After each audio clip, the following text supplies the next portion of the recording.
Hello, everyone. Thanks so much for logging on to CBSColorado.com and CBS News Colorado. Hard to believe, Romy Bean, but hockey season is underway. And, of course, the big news surrounding the Colorado Avalanche, Gabe Landeskog back in action. What are realistic expectations for the captain this year? I think that's the big question. I mean, it's hard to believe that for the first time since October of 2021, he's starting a season. Yeah. He's in the starting lineup. I think this is tremendous for the team and for their Stanley Cup hopes and their dreams, all of the above. But there is going to be some load management questions. And, you know, he joined Rod and I on a Monday Live back in June, and he said he didn't know what this was going to look like, that there might be load management. He might feel great. It is truly going to be a day-by-day, a game-by-game, a week-by-week kind of experience. So we don't know, but what we do expect is that he is going to feel healthy enough to play throughout the season. I think this is going to be interesting, and it's something that we follow all year long. Yeah. And you just want to be careful with it. You just want to make sure you don't overload him too early. And you know these guys, they just want to play. He cannot wait to play. He said he's so excited. He was a little nervous at training camp almost, but now he's just so ready and has been ready to get going.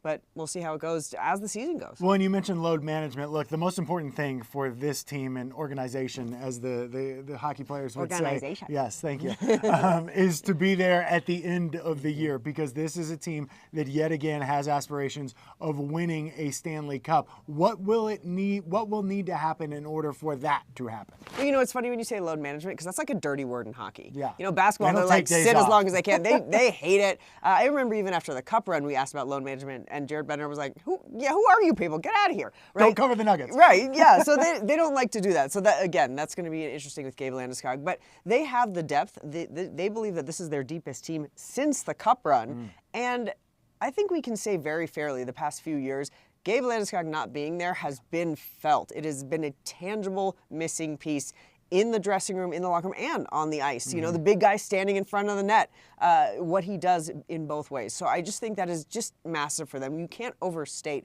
how big of an impact he's going to have. Outside of that, the depth looks really strong this year, and depth at the end of the day helps you win a cup. Yep. So how are these young guys going to step up? Are you going to get scoring from the third and fourth lines? All of these things that we're going to find out. We're going to play. I think people are really excited about Brent Burns on the third D pairing. You know, the old dog's got a little bite left in him. So really excited to see kind of what he brings. You expect Cale Makar and Nathan MacKinnon to be as elite as they always are.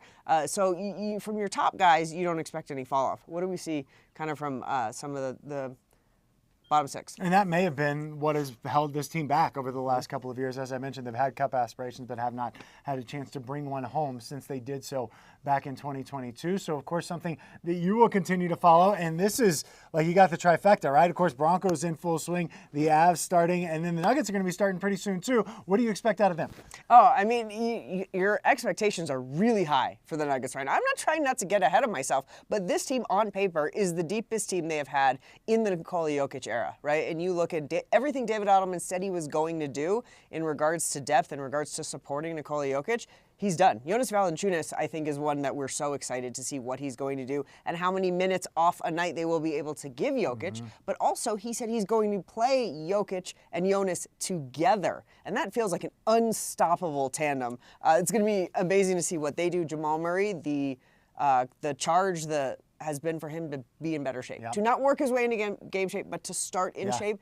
And so far in preseason, he has. So a lot of high expectations there. And Bruce Brown. Bruce Brown's so happy. I think he's so lovable. It's like Bruce Brown is just so happy to be here. He said when his agent told him who was available, he didn't even look at anybody else. He didn't even care what the other money offers were. He was like, I want to be with the Nuggets. So they have all the pieces. You got to see some of the young guys step up, but they have the depth.